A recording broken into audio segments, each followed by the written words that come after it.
शिक्षा सही दिशा में नहीं चलेगा।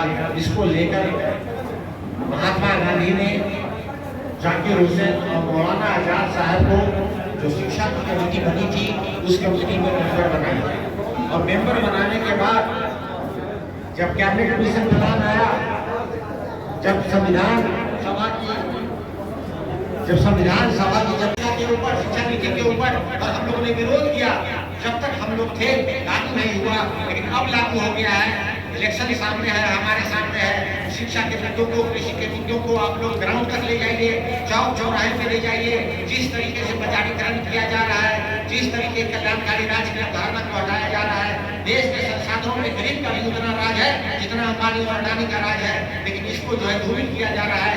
इन सब बातों को सोचते हुए आने वाले दिन में जो इलेक्शन हो रहा है, इस जो है इस सरकार जो नीतीश कुमार जो बिहार के नतीज को खत्म कर दिया, कृषि को खत्म कर दिया, शिक्षा को खत्म कर दिया, और इस नीतीश कुमार को और एनडीए की सरकार जो केंद्र में बैठी हुई कृषि नीति लाई थी, जिसको इन्होंने वापस किया। एक कार्यक्रम हमें लगातार करने चाहिए। और मेरा अपना अनुभव है कि जो देश विदेश के एकेडमिक इंस्टीट्यूशंस हैं, जो पढ़ाई के केंद्र हैं, उनमें स्कॉलरशिप का एक बड़ा हिस्सा होता है, उनमें स्टाइपेंड का एक बड़ा हिस्सा होता है, जो कि हमारे यहाँ बिल्कुल नगण्य है। अगर आप सरकार की पॉलिसी देखें तो उनका एक ही उद्यम है कि शिक्षा को व्यवसाय बनाया जाए, और बड़े व्यवसायी इस शिक्षा के व्यवसाय से अपनी आमदनी बढ़ाएं, न कि लोक कल्याणकारी कामों पर ध्यान दें। छात्रवृत्ति अगर आप देखें, स्टैनफोर्ड यूनिवर्सिटी, हार्वर्ड यूनिवर्सिटी में भी बिहार के बच्चे पढ़ते हैं, और वो लोग स्कॉलरशिप लेके पढ़ते हैं। क्या हम सभी लोगों का बहुत बहुत धन्यवाद।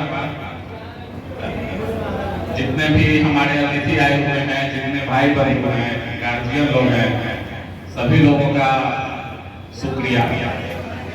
दरअसल यह कार्यक्रम जो था, सुधाकर जी माननीय संसद बक्सर हमसे एक कार्यक्रम में बोला उन्होंने कि मेरा एक कार्यक्रम है मोतिहारी में कि रंजन मैं मिलना चाहता हूँ 10 वरिष्ठ के लोगों से मुजफ्फरपुर में। मुजफ्फरपुर की चर्चाएं बहुत है देश में चर्चा इसलिए हो गया कि 10 वरिष्ठ ने दुनिया भर के कार्यक्रम मुजफ्फरपुर में करवा दिया। तो सुधाकर साहब को भी मिलना था यहाँ पर। तो आज 2 जून विशेष हो जाता है किसानों के लिए भी, और मजाक में लोग कह देता है कि 2 जून की रोटी मिलेगा कि नहीं मिलेगा पता नहीं। 2 जून एक चीज और के लिए मेरे लिए विशेष है। 2 जून 2014 को सबसे पहली बार लखनऊ में हम लोगों ने इसी तरह का जमावड़ा किया था। 72 लोग आए थे टोटल, आज से 11 साल पहले। वो जमावड़ा था यादव वारियर से एक संगठन था, उस संगठन के हम थोड़ा बहुत देखभाल करते थे। तब तेजस्वी यादव राजनीति में कदम रख रहे थे, हम लोग उधर सोशल मीडिया पर लड़ाई लड़ रहे थे। तो फिर हम लोगों ने प्लान किया कि कब तक फेसबुक पर लिखते रहोगे भाई, मिलो जुलो भी एक दूसरे से।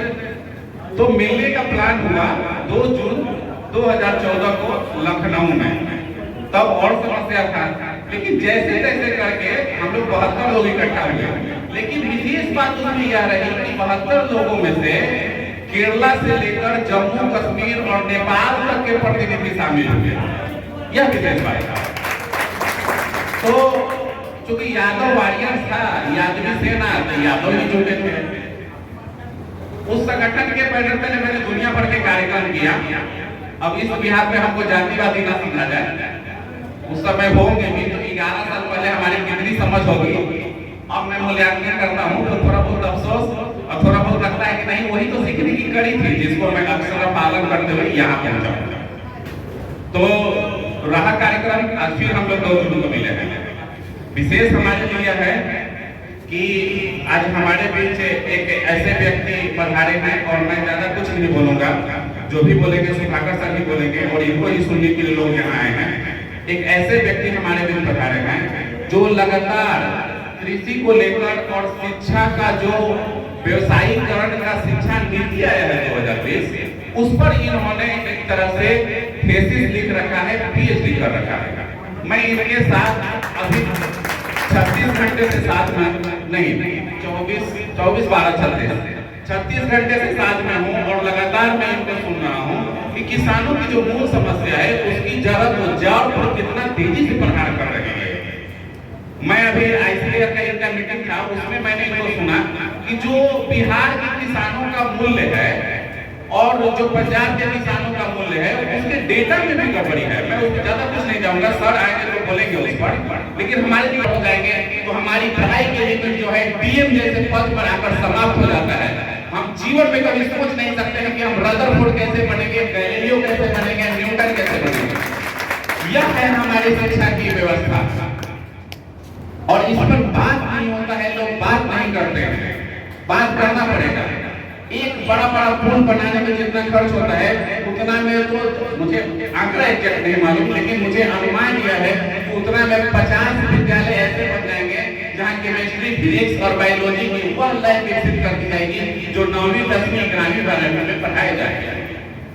तो इस पर बात होना चाहिए, लगातार होना चाहिए। आज हमारे साथ वरिष्ठ सांसद जिनको देश सुनता है, देखता है, समझता है, उस पर रिसर्च की ओर बढ़ता है, वह इस बात को संसद में जब कहेंगे तो आवाज देश में बुलंद होगा। क्योंकि हमारी समझ यह करती है कि जब भी कभी कहीं कोई आप बात करते हैं तो वह गूंजता है, वह किसी एक के लिए सीमित नहीं रहता है, वो उसकी आवाज तेज होती है, लोग बात करते हैं। मैं गायघाट में गया था तो मुझे लगा कि मैं तो मुजफ्फरपुर में कार्यक्रम किया था, थोड़ा बहुत बोल दिया था, लोग सुने नहीं होंगे, लेकिन वहां पे एक बुजुर्ग व्यक्ति आकर हमसे कहता है कि बउआ, वो मैं थोड़ा सा हल्का मैथिली भाषा था, मैं अपनी भाषा बोल रहा हूँ। उनका कहना यह था कि आपने जो उस समय शिक्षा को लेकर बोला था वो बढ़िया बात है, उस पर लगा पढ़ाता है।